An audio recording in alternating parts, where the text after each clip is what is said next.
All right, everybody, welcome back to the Future Families Podcast. My name is Silas. And I'm Aaron. And I'm Zane. And I received a comment a few weeks ago from someone that listened to an episode where I was sick, and they said, you should be sick more because you talked less. Oh, I like that. There's some good snarky ones on there. And that's someone I know. That wasn't a comment. That's like one of our friends. Shout out. You know who you are. Redefine friendship. Yes. And I would just like to inform them and all of you that I'm sick again and that my sinuses He has a headache today. hurt really bad. Yeah, I'm praying for you. Now you're empathetic when we're on camera? Yeah. Dad walked into my house and said, you don't look ready to record. Because he didn't. It's fair. I was told that I have no balance, which is true by some comment. Oh, a comment said that about which you. is true because I fell down today on the driveway. So Thank you. if you made that comment, that was really you're insensitive that he said that about I you. know. I fell down, hurt my elbow. So Hey, 'Cause my you balance and is her bad. elbows come up a lot on this they do. podcast. All right. Cool. All right.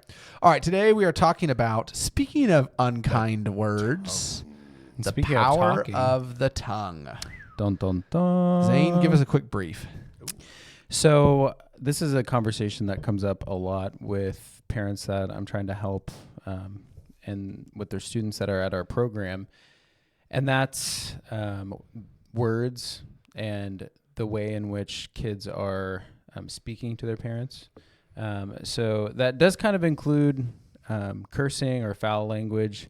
But more broadly speaking, it's respectful and honoring language is I think what we kind of want to draw out today. And it's hard because there's a lot of families that struggle with this when it comes to practicing it, or a lot of parents that struggle with this when it comes to practicing it themselves. Like using kind words and not Like sarcastic modeling or it. whatever. Yeah, yeah. Sure. Not me. But yeah, some Definitely, people. definitely not My you. mom, Lori, Yeah. if you're listening. Which she hasn't She's been. gonna- She told me. Yeah. Thanks, Mom. She used to Not. watch me. She thinks I'm really cute. Yeah, none of us struggle with this, so we'll just get that Hey, out I of the will way. say, it's interesting because kids will come to Future Men with like their parents be like, oh, you know, he cusses all the time. Can you show him some grace for the first few weeks or whatever? Because it's such a habit. They don't cuss. And we would show them grace. We do like push-ups or something, you know, some kind of consequence. But it's weird. It's like when it's a rule, they know it's a rule. They don't cuss. So What about when they play sports? Well, they might then because it is habit. But it's weird how much of that is, I guess, just it's controllable. The tongue is controllable. Learned behavior. I think we're just used to thinking, oh, they can't help it or it's a habit. But it really, I mean, they break it really quick. I'm surprised. So, Yeah. Cussing is a sign of lower intelligence. Who said that? That's just true. Einstein. I don't know who said it, but it's a study they did because it's basically they're all filler words like or like or really. Yeah, we don't use any of those on the podcast. No, we definitely don't. Good. So Zane. So Back to Zane. one of the arguments I get from students, and if I ever have to address this with them, the most common argument is, well, the Bible never says you can't say this word True. or that word, right? The Bible says the ass. A word or the F word or any of these types of colloquial terms. But what I usually try to encourage them in is realizing there is a heart or a principle that God wants us to adopt. And that's really what the parents are wanting. But I think a lot of times the parents don't know how to communicate that and kind of peel back those layers. So they just focus on this one word that they really hate, or, this tone of voice that really drives them crazy, rather than encouraging overall proper Healthy speech. Yeah. Yeah, so you have down on a little sheet here, speaking of cuss words. He said sheet. Hypocrite instead of hypocrite. You spelled it wrong. So take a lesson. My bad. But I think that's what stops a lot of us. It might not stop the parents, but it stops the kids from wanting to obey. yeah, So mom and dad will use a word like, a substitute for the F word, like, freaking or whatever whatever their choice of Christian cussing is. Fart. Or, whatever. And it's like, Paul's point, right, in the when he talks about, let no unwholesome words come out of your mouth or whatever, it is more of like what's in your society. Yeah, what is accepted as good, bad, what does it mean? What's the heart behind it? And then for our kids' sake, it's like with our music choices. If we're telling them, hey, I don't want you listening to, like we spoke about a few weeks ago, this genre of music because of the message, but your music is a more relaxing, fun genre, but it's the same message, they're not going to listen, right? It's just going to make them mad, and you're going to have this family tension. So, yeah, you have to like address your own hypocrisy first. It doesn't mean you can't start enforcing rules on language, but just have it for yourself and your wife as well. So, yeah, I think that's a big one, because if you are the one when you get angry that's cursing or speaking unkindly towards members of the family, and then you turn around and expect better behavior from your child, they see it, so that's something to address. But yeah, like Aaron said, and like I encourage all my parents, you still need to have a standard here, right? Because ultimately you're representing God, not yourself. So you got to discern what God's view of this is, and then you got to figure out how that applies in your household. And I think the kids, they really do sense the heart in it, because our house is inconsistent, right? The kids will be talking about something, and I'll be home from work, and then Droopy will say something like, "Oh, Finn got in trouble today because she said a bad word." I'm like, "What?" "Well, she said dumb." And I'm like, "Well, that's dumb." But it's like, but stupid, and those kind of, and I'm not saying they're good to say, but but I've watched them be very obedient. And Silas, you could talk to this for a second. They're very obedient. They live up to whatever mom is asking during the day. And it's not like Lori and I have talked about, like, hey, let's have these words be off limits in our family, besides the obvious ones. But like dumb, stupid, I can't even think of any other ones. Those are the main ones that I think of. Idiot, hate. Yeah, idiot, hate. Yeah. I've used those all the time. And I shouldn't, I guess. But like, we've never really talked about it. But I've never seen you kids We did when I was a seem kid. bitter or like, well, Dad says it. I've never seen you guys throw that in Mom's face. So like, why? So a professor in college used to cuss when he preached. Actually, she. Oh, I'm not she gonna is say. preaching. You want to drop her name? Nope. So we had this In the discussion comments then, below if it's you. and I don't know who said this, but they said words are amoral, but intentions are not. And There's some truth to that. I would say that's sort of, it's not a end all be all. Yeah. But in our house, the reason stupid, hate, idiot, dumb were all outlawed is because what do you do with those words? You call your siblings them. Right. And so we weren't allowed to do that. But if I said that stupid chicken, chances are I wasn't going to get spanks or busted for it, because, it's not about that. But if I looked at my brother and I'm like, you stupid idiot, well, I'm probably going to get in trouble there. Too. Yeah. Yeah. And so I think for mom, especially with a bunch of little kids and some older ones starting to have some of the anger come out in relationships from just being siblings, it was just easier to say, we're just not going to say all those words. But you wrote down here, Ephesians 4:29, which you said, but the whole verse is, let no corrupting talk come out of your mouths, but only such as is good for building up, as fits the occasions, that it may give grace to those who hear. And so I think that's an easy verse to sort of not like smack them over the head with, but for you to be reminded of when your kids are like, well, the Bible doesn't mention pissed, or it doesn't mention, I should probably stop saying cuss words on this. Yeah, you should. Yeah. Gabe. So anyway, Gabriel, you have a lot of work to do. yeah, that's my bad. Man. Beep. Beep. I think there's only 2 cuss words you get marked explicit for anymore. Oh, really? Yeah. What are they?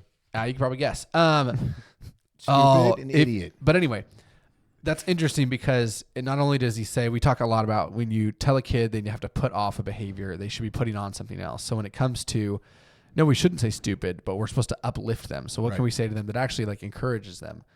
Like, no, you're really not that smart, but you're good looking. That's better. It's not better. No. Does that make sense? Does that answer your question? Sure. Yeah, I think so. Because I have wondered that before. Because I'll hear the kids say things at dinner, and I'll just kind of laugh and think, "Oh my goodness, what's going on here when I'm not home?" But that makes sense, and I'll do the exact same thing. That's probably why Laura and I have never talked about it, because in the context, she's 100% right. So. Yeah, I think the context is what mattered, but it was just easier to outlaw everything because you can't juggle eight kids in context. 14, thank you. I meant at a time, Oh, yeah. Because at a certain point, She can which I don't know juggle what 8 it at a time, is. not 14 This is funny. I remember growing up as like a 13, probably 14-year-old. I'd be like, I'm kind of becoming a big kid, so I'm gonna throw some of these words out there and like see how she reacts. Like, Really? Oh, I hated that. Like look real quick. Like, am I gonna get in trouble for this? And she'd be like, oh, I did too. And I'm like, yes. Oh, I can have I'm in conversations the club. now. You really thought that? Oh yeah. But I was also like kind We of need to have a a little podcast about manipulator. what was Silas really thinking? Or we'll just call it, what was Silas thinking? Speaking Thoughts of with that, Cy. there's a lot of requests on school for mom to come on the podcast. So Oh, she maybe that should. could Yeah, be I the agree. one. Yeah, I think there are several guests. Which, by the way, that's part of our upcoming announcements to have guests on here. So Yes. So super excited. question. So that's a sort of easy answer, right? Yeah. Like it's becoming, your kids are going to call you a hypocrite or whatever, and it's easy to bring up that verse. Like it's about the heart. Speaking about the heart, out of the overflow of the heart, the mouth speaks, right? Yep. So when you have kids that begin to become characterized, we're going to do this 2 situations, which we always do. One's in discipleship, one's not in discipleship, that are beginning to become characterized by they're on the basketball court and they get fouled or whatever, and they're like, oh, bleep. And you're like, oh, take note. And the next day, something similar happens. Oh, bleep. And you start to notice these, like, it becomes their go-to just out of, like, frustration. How do you address that? Because it's not necessarily, I wouldn't say you're not cussing somebody out, right? You're not going at something with ill intention. It's just becoming a habit. What do you do? Well, it's a representation of your family and of the God you say you serve. And I think you just have a conversation with, it's inappropriate for us. And your coach may do it. The other kids may do it. We're saying no. And you can comply or you can, stop playing basketball. It's like, it's on you.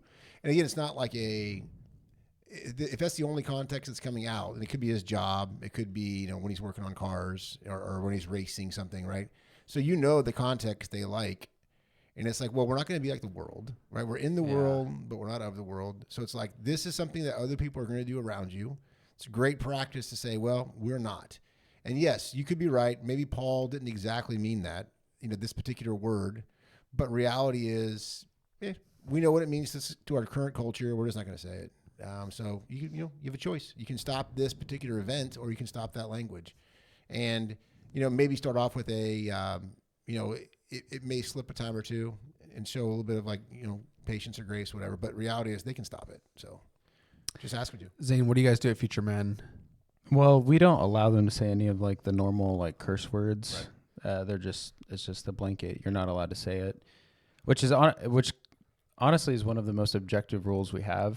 I feel like, there's several, but that's one. It's really easy. If they say it, they know that was not allowed.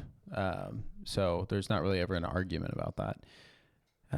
Unless they're trying to convince you, oh, no, I said something else. I said, what's the punishment usually?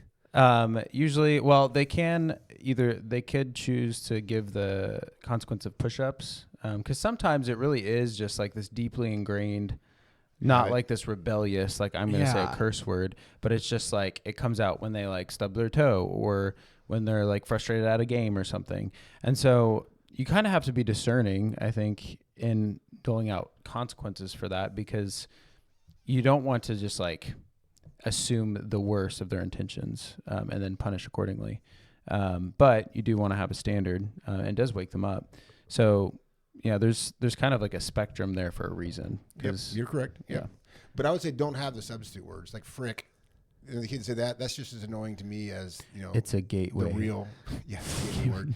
But it's just your kids said they're just choosing not to watch their words. They just replaced it. So it's no, we don't say that one either. So they just don't. And they don't. They literally just stop doing it. But I've also been what he said. If it's a genuine pain, or a genuine somebody got scared or something weird happened, he dropped the plate. I've said cuss words, and I don't even cuss. And I'm thinking, okay, where is this influence coming in my head? Right? What am I feeding that puts this out in my mouth that it's actually in my heart? Because out of the overflow of a man's heart, his mouth speaks. It's okay, so maybe it's a TV show I'm watching. Maybe I hear it at work, which I really don't. But somewhere it's coming in. But it comes out at very genuine. I just slam my foot in the door, and I've said or something like that. Oh, bleep that out, Gabriel. Come on, Gabriella, that's your job. That's the worst one yet. Beep.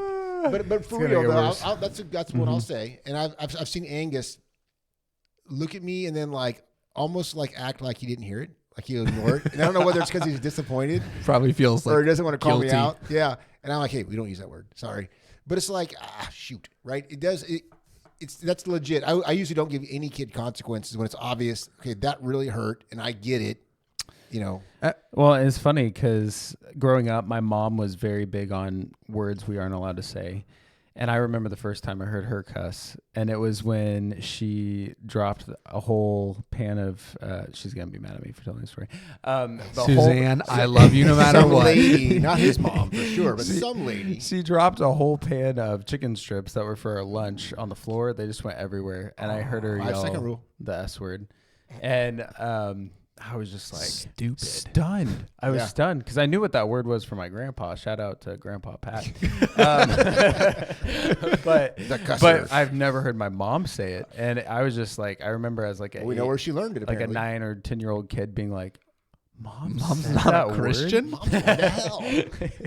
So then after that, the running joke was, "Oh no, Mom's making chicken. Better watch out." It's funny. I remember Grandpa. I learned every word from Grandpa. yeah. I'm pretty sure. But what I was getting at there with the whole push-ups thing is a lot of times, correct me if I'm wrong, especially if this is not a characteristic habit, but when they drop something or it's a sport or whatever, you don't have to make a big deal out of it. It's a funny, I mean, a lot of times it's a funny thing like, oh, come on, like you said it again, like do push-ups or do whatever. And if it becomes a habit, obviously that becomes different. But what do you do when your kid, so let me just read this verse because we keep sub-quoting it. The good person out of the good treasure of his heart produces good, and the evil person out of his evil treasure produces evil. For out of the abundance of the heart his mouth speaks, which is Luke 6:45.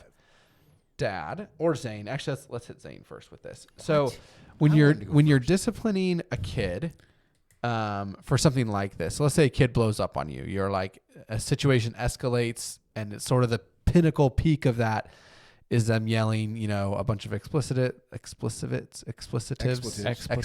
at you. Maybe they get angry, maybe they stomp out of the room. I'm not gonna say it, but their heart's a million miles away anyway. Yeah. So when you sit down and have that conversation with like, okay, let's break that down. What's going to happen now? How do you do it in such a way that actually addresses the heart beneath and not the words? Because in that moment, the words don't matter more than they did on the basketball court. You're still addressing the heart. So how do you do it in a way that doesn't make the kid feel like, well, you're just mad because I cussed?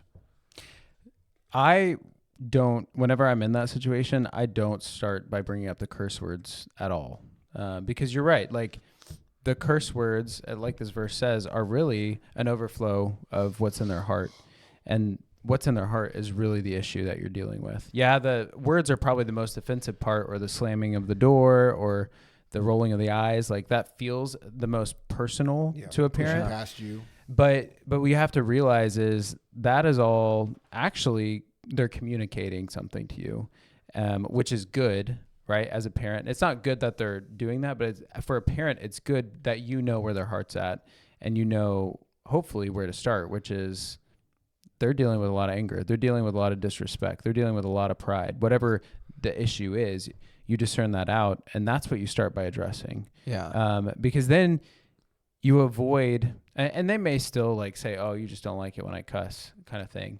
But I think that sets you up better for conversations down the road when you do address cussing more directly, because they realize you don't just see it as this isolated thing, but it's connected to this overall sin issue that's going on. I was talking to a family, or I was monitoring a phone call for one of our students today, and he was presenting to them what his goals are for growth and building trust and being able to come back home. And it was really good. Like he came up with some really solid things and a lot of what they were looking at. But one of the things he didn't mention was cursing, and his parents are really heavily against that. And it's a big deal to them. So that was one thing that they brought up and wanted him to add. And he said, he responded by saying, well, it's kind of hard when everyone around me curses. And they were like, well, we don't do that at home. And he's like, well, Dad does whenever he's mad. That's a great response. Which I don't know. I don't know how. Not even here. I don't know how. Deal with this. I don't know how true that is, or I mean, I'm sure it's happened maybe a few times, but he also said, whenever I come home, when I go to school, he said, I don't know a single person that doesn't cuss, like even like the Christian kids or whatever that he's supposedly hanging out with. So it's just become such an ingrained thing, I think, in public schools, especially. Like, it's just how you talk. If you go on the internet, it's how people talk. Like, Yeah, it's pretty sad. It's just very, very common. Well, And I think parents, rather than focusing on the words, what's really offensive about it is the attitude, which is disrespect or dishonor. I think that's what it's most of the time when kids are using those words. That's what they're communicating is, I don't respect, I'm not honoring. Usually it's directed towards another person or an authority figure or a structure or something like that, because they're upset or they're frustrated about something in that sphere. Yeah. Yeah. So sadly, right, in the last probably 5 years, we've seen this in presidents. We've seen this in congressmen. I mean, on C-SPAN. I watched a hearing today where somebody dropping- was cussing. It's like, what are we doing? Yeah. We've just, our society is becoming more just, I think, degenerate, honestly, and just ugly. So just don't put up with it, right? You said something which I think was like, when Silas said, Zane, you go first, I was thinking, I had something I wanted to say. And it was, you said it, which is, okay, Luke 6:45, that whole idea of like, they showed you a window of their heart. So in discipleship, right? Let's just say you're like not keeping right, tally of the wrongs per se, but you're like, hey, this week we've dealt with your mouth 4 times, 4 or 5 times, or just a few times, whatever you want to say. And say, so let's talk about like, okay, where's it coming from? Like, where are you getting this language? And like, go through his music, go through like the TV shows he's watching. And if he says, well, it's all my friends at school, then it's like, okay, so then we have a choice. Right. This is a training ground. You're in our home. You're going to our seminary, the Bowman House Seminary, and part of that is lab work. And you're at school, and like if you come home like school, then school is having influence on you, and it's turning you towards evil. Yeah. If you're coming home and you're having influence on the school kids, and I'm getting notes from your teacher saying, "Man, it's a better place with your son or your daughter," and it's like, okay, then the lab is positive, right? So you're talking to him and basically saying, that's fine. If that's really where it's coming from, thank you for being honest. We're going to have to lose that. Yeah. We're going to have to like stop doing this because we're not going to watch you just self-destruct. The Bible says, I'm not going to be a willing party to my son's death. And it's like, well, if the way he speaks, if you consider that a portion of his death, and I think you're right to do so, then we lose it. And your kid's going to realize, okay, so very quickly, I have to be pragmatically change. I can just not cuss when I'm home, and he won't. It's insane. They will just stop because they want to keep going to school, and they'll keep cussing at school, or they'll think about it. And you haven't like won the battle because he doesn't cuss in front of you. You've just seen a little bit more of his heart. But I would just be honest with him and just say, if you're actually still doing this at school, it's going to come out. We're going to see it still, and we're going to realize you're just sort of giving us lip service. It's kind of a funny pun. And it's like in your lip service, you're still demonstrating your heart's a million miles away. Yeah. But if pragmatically you're willing to obey, then we keep the situation as it is. But if you're not, then we have to change it up. I think that's just you being a good steward and understanding I can't control my kids' like behaviors, but I can address everything that pours into it. Because you can. Because at the end of the day, you don't have any control over your kid. You just don't. Yeah. But that's the training, right? Yeah. So that's like what Proverbs you is being saying. faithful. Yeah, it says, we've quoted this so many times, but it applies all over the place. And what we like to talk about, Proverbs 22:6 says, train up a child in the way he should go, and when he is old, he will not depart from it. And as we're talking about this, I'm just thinking, my mom and dad trained me for that. That was like one thing that they were very clear on, and that I learned from a young age. And even as an adult, it's not that I never hear curse words or listen to music that have curse words in it, or watch like shows or like hear it on like social media or something. But it's just like, it's not a habit for me. It's not something that is really enticing to me to say, even when I'm angry and I'm not really thinking. And I'm just like, the only reason really is because they trained me. It's not because I want to honor the Lord, and I believe that is honoring to God. But those habits wouldn't be there, and it would be a lot more difficult in our day and age had they not started with that, I think. So I think it's pretty cool. It's interesting in regards to this that it does say, I don't know why I just came up with this. You probably know this, but it says train and not teach. because it really is training in the sense that you talk about a lot. In the beginning, it really is just behavior modification. And when they're old is when they learn, why they do what they do. But in the beginning, especially with things like this, it's just teaching. Yeah. So or training. Keep in mind, right, in the faithfulness of you as a parent, you have to get the behavior. Yeah. Now, sometimes you're blessed, right? And the behavior is in line, and suddenly here comes their heart. And it's like, dang, that's awesome. They made the connection. I just did a substitute cuss word. Did you hear that? Dang. That's a famous one in my vocabulary. But another one might simply be like when they get a real heart change, now the behavior comes along. It's like they have a conversion moment, and it's like now they want to change. And they won't drop everything immediately, but you see like, wow, they actually have the Holy Spirit in them. They're wanting to change. So pretty cool. There's a interesting illustration. Have you guys heard of the thermostat versus the thermometer? Yes. This is good for your kids when you talk about their cussing at school and how that, or you can be a positive influence. And like, well, everybody at school does it, and it's just kind of a dumb, trite story. You but be the thermostat. would you rather be a thermometer who tells you what the temperature in the room is, or would you rather be a thermostat who sets the temperature? Wow. And I know it's. I want a T-shirt that has that on it. Yeah, it's deep. I actually wrote down here, quote, not a willing party. Yeah. Dad's merch. So that's gonna be your my T-shirt. favorite verse, man. I know, you say it all the time. Yeah, because I don't think you control your kids. Yeah. But you don't want to be, like it says, a willing party to it, to their death. So We're gonna jump on to a little bit of a different subject here in a second. Before you do, can I say one thing? Nope. I wanted to tell a funny story. Oh gosh, irrelevant. One of our favorite families, because it's good for people to know you. Because Whoa. you mentioned you cussing. The real me. So Carver comes in to dinner once. He's like, I have the funniest story, but to wait till dinner so I can tell everybody. Oh gosh. And so we all sit down to dinner. Carver's kind of a drama queen here. And he's Carver, like, I think it was Carver. I'm surprised. It's weird that I'm confused. It was Carver or Droopy. I don't remember who it was. But anyway, they're like, blame Carver. yep, me and Dad were walking on the driveway, and he's throwing out. You have to throw out the massive rocks that'll crush a tire, basically. Yeah, it was Carver. And this made his day. This is my favorite story ever. This is a terrible story. You were chucking the rocks behind you, as one does, and Dad throws this massive fist-sized rock through the front window shield of his tractor. Yeah, accidentally, of course. And Carver's like, and you know what came out of his mouth? He said, G. Manilli. Yeah. He's like, what G. the heck Manilli. does G. Manelli mean? Because I wanted to cuss, and I couldn't. So control. Hey, I don't know how that word popped up. You said don't use filler words, there it though. was. I know. Oh. I know. Well, I'm a hypocrite. That So sounds now- like Nash curse words. Yeah, I was going to say, so now it's a Boldman curse word. A lot of the little kids will be like, G. G. Manilli. Manilli. Yeah. Or they'll say dad's gum instead of dad gum. Oh, That's I never heard that one. Yeah, that was popular a couple of years ago when we were So, in Florida. really quick, before you jump on to the next one. All right. As a parent, don't let the words be what you're afraid of, so to speak. So, like, at Future Men, I've said things like, well, I probably can't say them on this episode because we get bleeped out.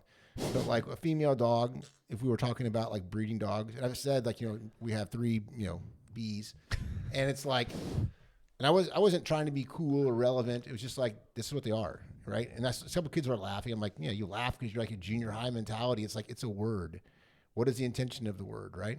So when you're talking with your kids, don't let I'm so offended by, now the F word, that's like, that is a just hideous, offensive word, but like, just be careful. Just think, what does this word represent? Is that what we want to communicate? If it's not, then we're not going to do it. So anyway. So we've talked a lot about cussing, which is a big deal. But maybe on a less initially offensive note, let's talk about something near and dear to every Boldman's heart. Let's talk about sarcasm. Is that on our list? I don't see it on here. I circled it and wrote ope.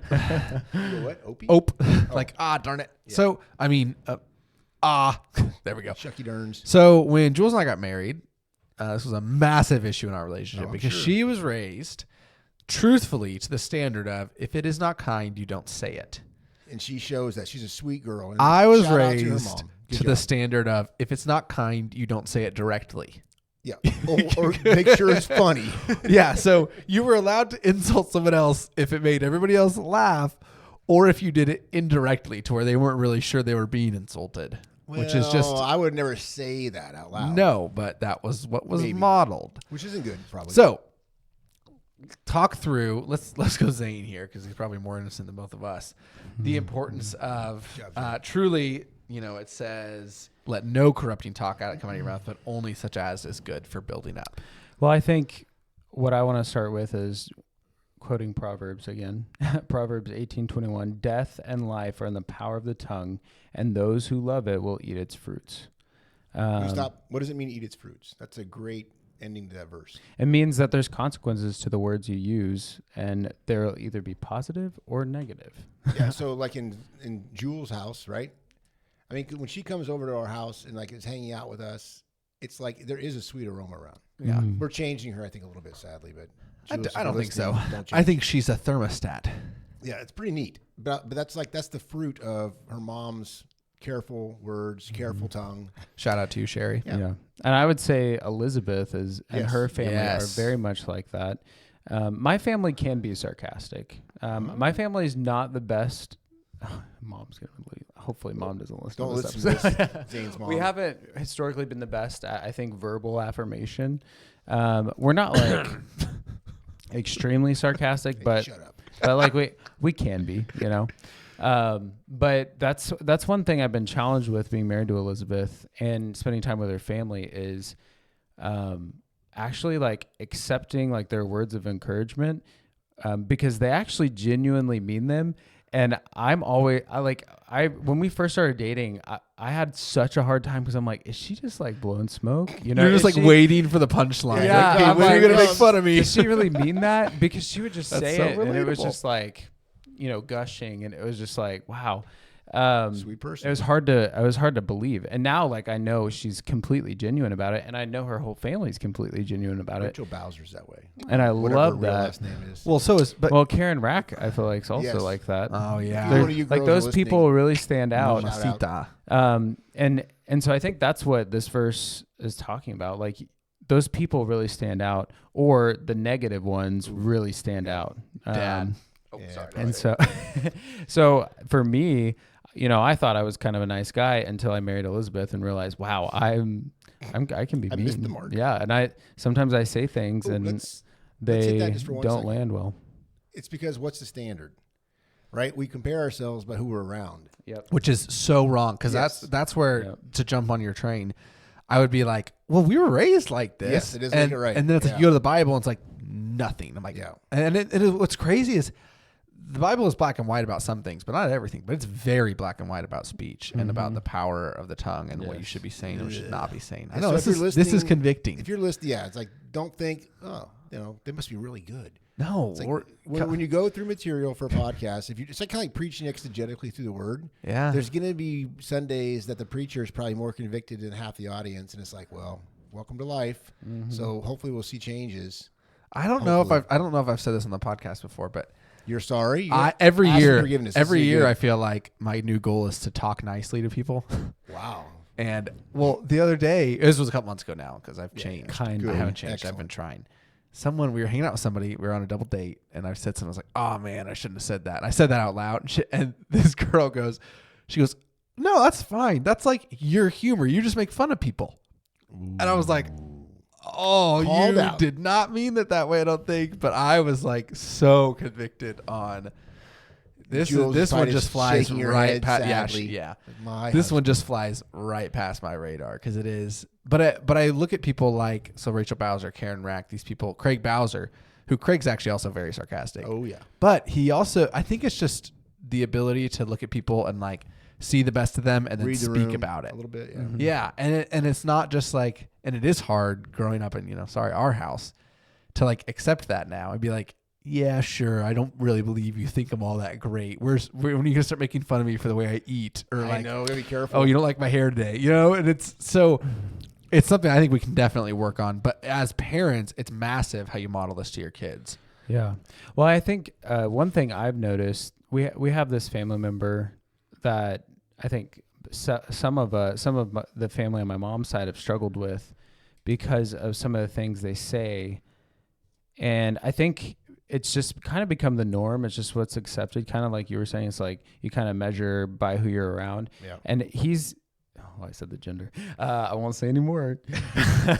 But he's kind of set the tone in certain settings for speech and like how you treat people for years. And I think his assumption is people are just okay with that, right? Like this is who I am. This is how things are, and nobody really gets offended. Nobody's feelings are hurt.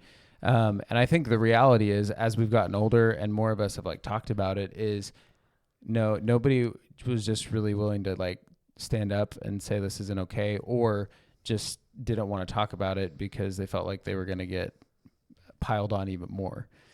And so it's just like, sometimes you think, oh, this is like a harmless thing. But if you're living in that environment or you're creating that environment, you really don't know who your words are actually hurting. Because a lot of times they're probably not even like comfortable to like voice that because they feel like, oh, it's just going to get turned around. Ooh, on that. Yeah. Make sure you as spouses help each other. And this is tough, not in the moment, but help each other be aware maybe. Like Silas, you were mentioning something earlier about like, mom's like lack of empathy. Oh, don't talk about that on the podcast right now. Something like that, well, just in general, right? It's different because she's tougher. But it's like, if I'm watching that, I would definitely want to help her, read the room. And for her, I said something the other day to Finn. I don't even remember what it was, but apparently it hurt her feelings. And I hate to hurt Finn's feelings. But whatever I said apparently You're fine with hurting mine. Yeah, I don't mind that. But it was like, oh, shoot, I don't want to hurt her. That was a bummer. But Lori told me, and it was helpful because it's like, okay, cool. I don't want to be offending people. Yeah. But as a spouse who's very like probably prideful, sometimes not in the moment, like just wait. Yeah, like, waiting is big. Yeah, just kind of, when you leave the room or hey, later on, here's a thought, Because if you don't wait, what happens? I would probably deny it or bristle up. Immediately defensive. Like, well, I didn't even mean it. Like, she knows. Yeah. As she's crying in the room. So. Which one of the things that Elizabeth always tells me, she says behind every joke, like there's a little bit of truth. Jewel says the same thing. She says that, and I'm like, well, I don't know, because sometimes I genuinely feel like I'm just cracking a joke. It's like there, yeah, I don't and believe it's that like low hanging fruit. Yeah. But I do think that person that hears it is going to think that there's truth behind it. It may not always be true that you actually mean that, but I think they're always going to have this doubt in their mind. Oh, do they actually like think that? Yeah. So I think that's what is true about that. And please hear this, especially if you know us, which is dangerous if you do know us. We're not raising like snowflakes or little babies. Yeah. So like, this isn't saying never tease your kids, never joke around.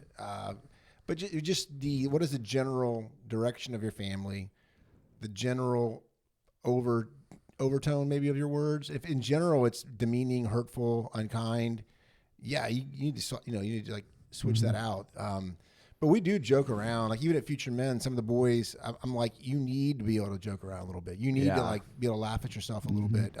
I don't have to be mean about it, but like if you can't laugh at yourself, good grief, you're just like, there's a balance for sure. Yeah, there's definitely a balance. Well, I think it makes a healthy person to an extent. Not I'm being unkind. Well, I think especially since you are living in this fallen world, right? Like, I don't know if I guess I can't really say what heaven's going to look like. When we're all sitting around, are we going to be joking read Randy around? Alcorn's book Heaven? We're all going to be playing harps. Read that, you'd know. It's a great book. Randy, if you're listening, I liked your book.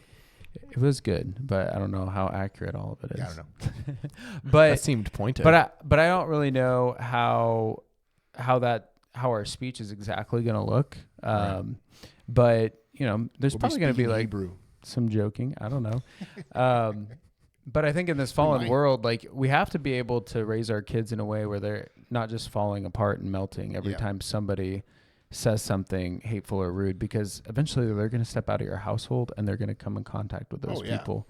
I think we just want to make sure, especially like Silas said, with those words, like, that maybe I didn't think were so bad, but in the context of demeaning your brother, they're horrible. And I would definitely be on the same page, right? We just got to think, what's the direction? What's the intent? And like, I know that in our staff meetings, we have a guy who's a little sarcastic. I won't say his name because I don't want to offend Luke. But if you're listening, he's the most sarcastic person I think I know. It's okay. He said he doesn't listen anyway. So. And I love his sarcasm, right? It makes the meetings bearable because we get through it. And it's like, he just makes me laugh. But it's like, and I know it's like, he has no intention of hurting people. I think that's what makes it like, I can listen to it and be fine. Even, directed straight at me. I don't care. It's like, it's fun. But it's like, but I think I know his intention. And I think, And you have to know where the line is. Yes. Like when it's appropriate, when it's not. Kind of like that verse earlier, there's appropriate place for those types of things. So. Yep. Jules and I were having a intense conversation a couple months ago about she was raised sort of, maybe I actually probably wasn't listening, that like Santa was real. And so we were talking about what are we going to teach our girls? That what? Santa was real. Oh, yeah. Right. He is, right? Yeah. Okay. For sure. He's a Nephilim. And A Wendigo. I said something to her, which, you know, when you say something in an argument and you leave and you're like, that actually applies way more to me than you. Oh, yeah. Yeah. Well, so I said, if Preaching we the tell choir. her Santa's real, or tell the girls Santa's real, but he's not, right? We're lying to them. So when we tell them God is real, what's the difference? Right? And I think when it comes to little children, And then you especially, drop the mic and walk out of the room. I should have. People like Finn, you know, younger, especially girls. I mean, boys too, but especially girls. When you're sarcastic versus when you're being real, because you said like it's hard to accept words of affirmation. I feel the same way because like when's the joke going to come out? It's like still, and I'm 27. You know, you're like 40. Sounds, I love And you. so, thank you. Yeah. But see, now I don't believe you. Actually, you got a lot better when I went to college about words of affirmation. Thank you. Good job. But the point is, when's your kid going to believe you? And why are you expecting a 9-year-old to be able to tell when you're being sarcastic? And I think it's really important around your children. When around your friends or like, you know, in meetings and stuff, like reading the room, yeah, it's hilarious. It's a lot of fun. You can totally joke around. You should not raise snowflakes, and you shouldn't just be like, you shouldn't crack the moment anybody cracks a joke, because being able to laugh at yourself is extremely important. But you shouldn't put the pressure of knowing when you're being sarcastic versus when you're being serious on your 9-year-old. Oh, and well, no when way. you're being unbiblical. When you're being, what is it? You're being like words that are like, you know, demeaning, or things that are like, you know, basically when it says let no corrupt communication come out of your mouth. We're not saying, oh, it's okay in these contexts. No, we're just saying things like sarcasm isn't necessarily evil. Oh yeah. But yeah, okay. And it's when you talk to your kids, but then also, and this one gets me, it's how you talk to your spouse in front of your kids. Oh yeah. Because I'll be like, Jules and I sometimes will be like, she'll be like, why'd you do that? I was like, oh, because I wanted to spill milk all over the counter. That was my intention. You know, like, cause she's like, you know, because she probably shouldn't have asked why, and I definitely shouldn't have responded. She goes, don't You talk. definitely shouldn't have. She's like, don't do that in front of the girls. And I'm like, yeah, you're probably right, but I don't think about it as much. But it's true, because your kids should look at your and your spouse's relationships and be confident in nothing but your love for each other. And if you're being sarcastic and snarky with each other all the time, even if it means nothing to you guys, and that's how you communicate, it's kind of important to moderate that around your children to make sure they're seeing a very unified front. Yeah, and love. Yeah. You know? Yeah, and physical touch. I mean, it's like it's good for kids. So. Yeah. Yeah, I think a lot of the struggles in this particular area is almost this pendulum swing in culture, because for a while it was like everyone was getting offended by everything. What are you doing? He's trying to tell us I was trying to tell him minutes. 3 more minutes, and he told me peace. I saw your fingers in the camera. Oh, well, you didn't affirm me. Yeah. All right. Anyway, Zane, continue. Well, I was just saying, I think part of what has happened is there for a while we had that kind of snowflake culture where Right. like everyone was getting offended by every little thing. And then you have like all these men and like women that are like, yeah, we're not doing that anymore. And now they're just like swinging over here and they're just saying everything Back that to comes the to their mind. Pendulum society. And it's like, that's not good either. Yeah, you know, for sure. it's like, that's not loving. That's not kind. We're not saying be a snowflake and be offended by everything and not tell the truth. But we're also not saying be a hateful jerk to everybody that's different from you. just either. some of them. Yeah. It's like that. We're called higher in both regards, Yep. to reflect Christ. Preach. Anything else? That was a good mic drop moment. Not for Zane. me. So what are your favorite curse words? No, I'm just I am guilty of D and S every now and then. Like if I drop something. That I ever tell you? I think I told the story about I dropped a bowl of oatmeal on one of the girls and I cussed. I had to ask her their She would forgiveness. cuss too if you dropped a bowl of oatmeal on her. It was like cold, which is maybe worse. I don't know. Yeah. It's sticky. Okay, well, on that note, if you have any questions for us who are clearly qualified to speak on this matter, Amen. send them to questions@futurefamiliesmedia.com. If you haven't already, go join our school community. A lot is changing over there. We're going to start doing I'm not even going to say it's going to be some really fun stuff, but go join over there. We'll answer your questions. We'll talk to you. You can do live Q&As. You can get in touch with a lot of other parents because heaven knows we don't know it all. So if that interests you, click the top link in our show notes. Click the chop. Click the chop. Sorry. That sounds like a cool saying. See, for we like just did a whole episode on Chop the kindness, and Kool-Aid you're shop. both making fun of me. That's appropriate making fun. All right, of it. Now before they we gotta leave, let's try demonstrate some. You said one mean Words of thing, so say affirmation. 3 nice things. it. So you have a wonderful father. There's one. Now, Zane, you say something nice about him. I like your shirt. There you go. Nothing with him. Both things that have nothing to do with me as a person. I Thank love you you, both so Silas. much. On that note, we will see you next week.